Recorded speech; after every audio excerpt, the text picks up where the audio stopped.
அனைவருக்கும் வணக்கம். Welcome back to our channel spiritual with Raji. எல்லாரும் எப்படி இருக்கீங்க? எல்லாரும் நல்லா இருக்கணும்னு இறைவன்ட்ட பிரார்த்தனை பண்ணிக்கிறேன்.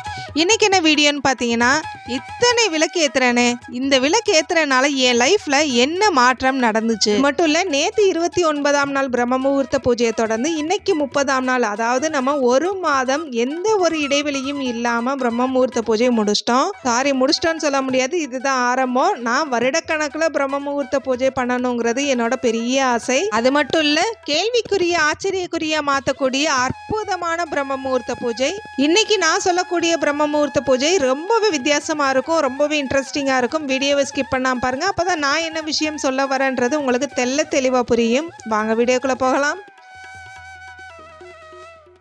முதல்ல என்னோட நன்றியை சொல்லிக்கிறேன். ஏன்னா என் கூட பிறந்தவங்க கூட இந்த அளவுக்கு கமெண்ட் பண்ணுவாங்களான்னா சந்தேகம்தான். ஏன்னா என் கூட பிறந்த சகோதரிகள் போல ஒவ்வொருத்தரும் எனக்கு சப்போர்ட் பண்ணுற மாதிரி எனர்ஜெட்டிக்காக கமெண்ட் அனுப்பியிருந்தீங்க. ஏன்னா ஒவ்வொரு கமெண்ட்டும் எனக்கு அவ்வளோ ஒரு சப்போர்ட்டிவாக இருந்துச்சு, வார்த்தைகளால் சொல்ல முடியாது. அப்புறம் ஒரு சிஸ்டர் மென்சஸ்லேருந்து எத்தனாவது நாள் பூஜா ரூம்குள்ளே போகலாம் அப்படின்னு கேட்டிருந்தாங்க. என்னையை பொறுத்த வரைக்கும் 5ஆம் நாள் காலையில் அழகாக நம்ம தலை குளிச்சுட்டு நாம் பூஜா ரூம்குள்ளே போகலாம். மேக்ஸிமம் எல்லா பெண்களுக்கும் 5ஆம் நாள் கம்ப்ளீட் ஆகிடும். 3ஆம் நாள் கம்ப்ளீட் ஆனால் கூட என்னையை பொறுத்த வரைக்கும் 5ஆம் நாள் போகிறது ரொம்பவே நல்லது. ஏன் அப்படி சொல்கிறேன்னா, இப்படிலாம் ரூல் இருக்கான்னு நீங்கள் கேட்பீங்க. ரூல்லாம் எதுவும் கிடையாது. எதுக்காகனா, ஒரு பெண்களுக்கு அந்த 5 நாளில் நமக்கு வரக்கூடிய அந்த மென்சஸ் டைமில் ஏகப்பட்ட கிருமிகள், அதாவது நச்சுத்தன்மை வாய்ந்த கிருமிகள் வெளியேறும். அந்த கிருமிகளால் ஏன் நம்ம பூஜை ரூம்குள்ளே போகக்கூடாதுன்னு இப்படி ஒரு விதிமுறை கொடுத்துருக்குறாங்க. எதுக்காக இப்படிலாம் சொல்லியிருக்காங்க அப்படின்னா, எவ்வளோ பெரிய, அதாவது ஒரு வீட்டில் நம்ம திடீர்னு சொல்கிறோம் பாசிட்டிவிட்டி இருக்குது, நெகட்டிவிட்டி இருக்குதுன்னு சொல்கிறோம். ஆனால் கோவிலை பொறுத்த வரைக்கும், பூஜாரையை பொறுத்த வரைக்கும் எந்த நெகட்டிவும் உள்ளே வராது. அப்படி நெகட்டிவ் வராமல் இருக்குது அப்படின்னா அந்தளவுக்கு நம்ம பூஜா ரூமை பார்த்துக்கிட்டு இருக்கோம். அதனால தான் நான் அடிக்கடி சொல்லுவேன், இது பூஜாரையா இல்லை கோவிலா அப்படின்னு கேட்பேன். கோவில் போல் நம்ம வச்சுக்கிறோன்னா அதுக்கு அப்படிப்பட்ட ஒரு ப்ராசஸ், அப்படிப்பட்ட ஒரு செயல் நம்ம செய்கிறது சரிதானே. அதனால தான் 5ஆம் நாள் போகிறது நல்லதுன்னு சொல்கிறேன். ஏன்னா நமக்கும் ஒரு ரெஸ்ட்டு கிடைச்ச மாதிரி இருக்கும் இல்லையா. அதனால தான் பார்த்தீங்கன்னா பழங்காலத்துலலாம் முதல் நாள், 3ஆம் நாள், 5ஆம் நாள்னு தலைக்கு குளிச்சுட்டு தான், அதாவது ஒரு ரூம்குள்ளே இருந்தால் கூட தலைக்கு குளிச்சுட்டு தான் மற்ற விஷயங்களை செய்வாங்க. இதெல்லாம் நம்ம என்ன செய்கிறோன்னா, தப்பாக புரிஞ்சுக்கிட்டு அவங்க ஹவுஸ் அரெஸ்ட் பண்ண மாதிரி என்னவோ உள்ளே வச்சுக்கிட்டாங்க அப்படின்னு நம்ம நினைக்கிறோம். அது மட்டும் இல்லை, இந்த மாதிரி டைமிங்கில் பெண்களோட எனர்ஜி லெவல் ரொம்பவே லோவாக இருக்கும். அதே மாதிரி இந்த 3 நாள் குளிக்க சொல்கிறதுமே பாடியோட ஹீட்டை குறைக்கிறதுக்காக தான் சொன்னாங்க. உடனே நீங்கள் நச்சுத்தன்மைங்கவோ என்னவோ நினச்சிக்க வேண்டாம். அப்புறம் ஒரு விஷயம், இது எனக்கு தெரிஞ்ச ஒரு சில விஷயங்களை உங்கள்கிட்ட ஷேர் பண்ணுறேன், அவ்வளோதான். உங்களுக்கு எது சரின்னு படுதோ அதை நீங்கள் செய்யுங்க. உங்கள் வீட்டில் என்ன சொல்கிறாங்களோ அதுக்கேற்ற மாதிரி நீங்கள் செஞ்சுக்கோங்க. அப்புறம் ஒரு சிஸ்டர் கோலம் வீடியோ கொடுங்கன்னு கேட்டிருந்தீங்க. நீங்கள் உங்களோட ஐடியை நான் சொல்கிறத விட உங்களோட நேமை மென்ஷன் பண்ணிங்கன்னா, நான் உங்களோட நேமை சொல்லியே நான் கோலம் என்னென்ன கேட்குறீங்களோ அதுக்கேற்ற மாதிரி வீடியோ கொடுப்பேன்ப்பா. அதுக்கப்புறம் நிறைய சிஸ்டர்ஸ் யூடியூப் சேனல் ஆரம்பிச்சிருக்கேன்னு சொன்னீங்கப்பா, ரொம்பவே சந்தோஷம். யூடியூப்னா எல்லாரோட தரப்புமே யூடியூபா எதுக்கு அது தேவையான்ற ஒரு எண்ணம் இருக்குது. ஆனால் அதெல்லாம் மாற்றணும்னா அது பெண்கள் கையில் தான் இருக்குது. தேவையில்லாமல் நிறைய பேர் செஞ்சால் செஞ்சுட்டு போட்டும், நம்ம நல்ல விஷயத்த ஷேர் பண்ணுவோம், நல்லதை மற்றவங்களுக்கு சொல்லிக் கொடுப்போம். அது மட்டும் இல்லை, சேனல் ரன் ஆகலைன்னு நினைக்காதீங்க. ஏன்னா நானே 2-3 தடவை பிரேக்கப் பண்ணி தான் வந்திருக்கேன். ஏன்னா ரொம்ப கஷ்டம்னு யோசிக்காதீங்க. நீங்கள் கொடுக்குற வீடியோ கொஞ்சம் தனித்துவமாக இருக்கிற மாதிரி கொடுங்க. கொஞ்ச நாள் கஷ்டப்பட்டால் கண்டிப்பாக வெற்றி நிச்சயம். விடாமுயற்சி விஸ்வரூப வெற்றி இல்லையா. அதுக்கப்புறம் ஒரு சிஸ்டர், பூஜா ரூமில் எத்தனை விளக்கு ஏற்றணும், நான் எங்கே போய் கேட்டாலும் ஒவ்வொருத்தரும் ஒவ்வொரு மாதிரி சொல்கிறாங்க அப்படின்னாங்க. அதுக்கு தெளிவான விளக்கமாக நான் இப்போ சொல்கிறேன். பூஜா ரூமாக இருக்கட்டும், எங்கேயா இருக்கட்டும், நீங்கள் ஒரு 5 விளக்கு ஏற்றுங்க. எதுக்கு இந்த 5 விளக்கு? முதல்ல 5 விளக்கு ஏற்றுங்க பிரம்ம முகூர்த்தத்தில் அப்படின்னு ஏன் சொல்கிறோம் அப்படின்னா, அந்த 5 விளக்கு பஞ்சபூதங்களை குறிக்குது. இந்த பஞ்சபூதங்களும் மனிதர்களோட 5 ஒன்று சேருதுன்னு சொல்கிறாங்க. 5 கேட்கும் திறன், பார்க்கும் திறன், அந்த 5 திறன்கள் இருக்கு இல்லையா, அதுதான். அது மட்டும் இல்லை, பஞ்சபூதத்தில் ஒன்று இல்லைன்னா கூட நம்மளால் ஒன்றுமே செய்ய முடியாது. அப்படின்றதுனால தான் இந்த பஞ்சபூதங்களை அடிக்கடி நம்ம உணரணும். அப்படின்றதுக்காக தான் பஞ்ச தீபம் ஏற்றணும்னு சொல்கிறாங்க. அதுக்கப்புறம் ஒரு சிஸ்டர், மணி பிளான்ட்டு எப்படி அதாவது இண்டோர் பிளான்ட்டாக வளர்க்குறதுன்னு கேட்டிருந்தீங்க. இண்டோர் பிளான்ட்டுக்கு நான் தனி வீடியோ கொடுக்குறேன் சிஸ்டர். அதாவது மணி பிளான்ட்டை முதல்ல வாசலில் யாராவது, அதாவது நம்ம வெளியிலேருந்து வரக்கூடியவங்க டக்குன்னு நம்ம வாசலை பார்க்கும்போது அந்த பச்சை நிறத்தை டக்குன்னு போய் அப்சர்வ் பண்ணுற மாதிரி இருக்கணும். அதாவது அவங்களோட பார்வை வந்து அந்த பச்சை நிறத்தை நோக்கி இருக்கணும். அப்படி இல்லை மணி பிளான்ட்லாம் வைக்கிறதுக்கு எனக்கு ப்ரொவிஷன் இல்லைனாலும் உருளி வைங்க. உருளியோட அந்த அட்ராக்டிவ் கலர்ஸ், அதாவது ரியல் ஃப்ளவர்ஸில் தான் அந்த அப்சர்வேஷன் இருக்கும். கண்டிப்பாக இந்த மாதிரி நம்ம ஃபாலோ பண்ணும்போது இந்த நெகட்டிவ் எனர்ஜி, நெகட்டிவ் தாட்ஸ் எல்லாம் வராது.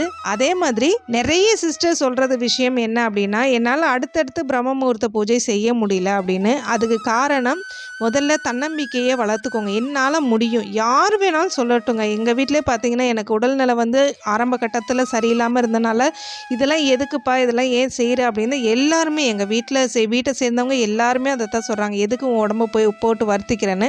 ஆனால் நான் இப்பயும் சொல்கிறேன், எப்பயும் சொல்கிறேன், பிரம்ம முகூர்த்தத்தில் எந்திக்கிறவங்க ஆரோக்கியமான வாழ்க்கை இல்லாமல் இருக்கவே முடியாது. கண்டிப்பாக ஆரோக்கியமாக தான் இருப்பாங்க. வேணால் போய் பாருங்கள், அவங்க முகத்தில் 1000 வாட்ஸ் பல்ப் எரியுதா இல்லையான்னு பாருங்கள். அந்த அளவுக்கு ஒரு பிரகாசம் இருக்கும். அது மட்டும் கிடையாது, எது வேணாலும் அவங்க கேட்கட்டுமே, ஆனால் கண்டிப்பாக நேர்மையாக தான் அவங்க கேட்பாங்க. ஏன்னா பிரம்ம முகூர்த்த பூஜையை பண்ணுறவங்க ஒரு நார்மலாக வந்து நெகட்டிவ் தாட்ஸ் உள்ளவங்களால கண்டிப்பாக பண்ண முடியாது. பிரம்ம முகூர்த்த பூஜை பண்ணணும்னு நினைக்கிறவங்க கண்டிப்பாக பாசிட்டிவிட்டி இருக்கிறவங்க மட்டும்தான் பண்ண முடியும். அப்படி பண்ணுறவங்ககிட்ட போய் கேட்டு பாருங்கள், எது கேட்டாலும் கிடைக்கும். இப்பயும் சொல்கிறேன், எப்பயும் சொல்கிறேன், ஏன்னா நான் கேட்டது எல்லாமே கிடச்சிருக்கு. நான் ஃப்யூச்சர் வீடியோவில் என்னென்ன கிடச்சிச்சின்னு ஒரு அபரிவிதமான வளர்ச்சி என்னோடய வாழ்க்கையில் நான் பார்த்துருக்கேன். அந்த அபரிவிதமான வளர்ச்சிக்கு காரணம் இந்த இருக்கிறார் பார்த்தீங்களா, இந்த விநாயகர். அவர் என்ன பண்ணினார்னு நீங்கள் பார்த்தீங்கன்னா உங்களுக்கு தெரியும். அதை நான் வந்து ஹோம் டூர் போடும்போது உங்களுக்கு நான் தெளிவாக சொல்கிறேன். இன்றைக்கி பிரேக்ஃபாஸ்ட்டுக்கு புட்டு தான் செஞ்சுருந்தேன். இன்னொரு சிஸ்டர் என்கிட்ட கேட்டாங்க, எனக்கு தைரியமே வரல சிஸ்டர், எதுக்கு எடுத்தாலும் வந்து எனக்கு ஒரு பயமாக இருக்குது அப்படின்னு கேட்டிருந்தாங்க. எதுக்கு சிஸ்டர் பயப்படுறீங்க? நீங்கள் பயப்படுறீங்கன்றது உங்களுக்கு முதல்ல, அதாவது தைரியம் சொல்ல வேண்டியது மற்றவங்களுக்கு இல்லை, உங்களுக்கு தான் நீங்கள் சொல்லணும். இதுக்கு ஒரு டிப்பு சொல்லட்டுங்களா, ஒரு மேஜிக்கல் டிப்பு. ஏன்னா சின்ன வயசில் நான் ஒரே ஒரு விஷயத்துக்கு பயந்தேன். அதாவது சின்ன வயசுலலாம் நம்ம வெளியிலலாம் விளாடுவோம் இல்லையா, 90s கிட்டுனா. அப்போ என்னாச்சுன்னா, அதாவது பாலடைஞ்ச வீடுலாம் இருக்கும்ல, பாலடைஞ்ச வீடுன்னு சொல்ல முடியாது, அந்த ஒரு சில வீடெல்லாம் அப்படியே பழைய வீடாக இருக்கும். அதை பார்த்துட்டு என் ஃப்ரெண்ட்ஸ் இதில் பேய் இருக்குதுன்னு சொன்னாங்க. தடவை நான் பயந்தேன், அதுதான் எனக்கு கடைசி தடவையும். ஏன்னா அப்போ எங்கள் அம்மாட்ட கேட்ட ஒரு அம்மா சொன்ன டிப்பு இது, கந்த சஷ்டி கவசத்தை நீ படி, அதுக்கப்புறம் பயம்ன்றது ஒன்று வரவே வராதுன்னு. அன்னைக்கு படிக்க ஆரம்பித்த கந்த சஷ்டி கவசம் நான் இன்றைக்கும் விடலை. இன்னைய வரைக்கும் அவ்வளோ தன்னம்பிக்கை, தைரியத்தை எனக்கு கொடுக்குது. தினம் அன்றாடம் படிக்கிற ஒரு நேர்மறை ஆற்றலையும் கொடுக்குது. நம்ம வீட்டில் இருக்கிற மகாலட்சுமி தயாரவங்க நீங்கள் நிறைய வீடியோவில் பார்த்துருப்பீங்க. அவங்களுக்கு வளையல் மாலை போட்டிருந்தேன், அதையும் பார்த்துருப்பீங்க. கொஞ்சம் நல்லா யூனிக்காக, அதாவது பின்னல் மாதிரி போடுவோன்னு யோசித்தேன். பாப்பாட்ட சொன்னேன், அழகாக கோர்த்து கொடுத்துட்டா. அதுக்கப்புறம் பார்த்தீங்கன்னா இந்த மாட விளக்கு ஸ்டாண்டுப்பா, இது இஷ்யூ ஆனதும் இந்த மாட விளக்கு ஸ்டாண்டு தான். நீங்கள் கேட்ட மாட விளக்கு ஸ்டாண்டும் இது தான். இந்த டேப் வச்சு தான் நான் இந்த டைல்ஸில் ஒட்டியிருக்கிற மாட விளக்கு, ஹேங் பண்ணியிருக்கிறேன். அதே மாதிரி தான் இந்த விநாயகர் பெருமானோட ஃபோட்டோவும் இந்த மாதிரி வால் ஸ்டிக்கிங் நெயில்ஸ் வச்சு தான் நான் போட்டிருக்கிறேன். ஏன்னா இதை வந்து ஒட்டிட்டோன்னா அப்படி ஒரு ஸ்ட்ராங்காக இருக்குது. ஏன்னா எல்லாமே நிறைய விஷயம் இதில் தான் நான் ஹேங் பண்ணியிருக்கேன். ஏன்னா ஆணி அடிச்சு அதை பிடுங்க முடியாதுன்னு இந்த மாதிரி பண்ணியிருக்கேன். இந்த மாட விளக்கு பார்த்தீங்கன்னா எவ்வளோ அழகாக இருக்குது. எல்லாருமே கேட்டிருக்கீங்க இந்த மாட விளக்கை பற்றி.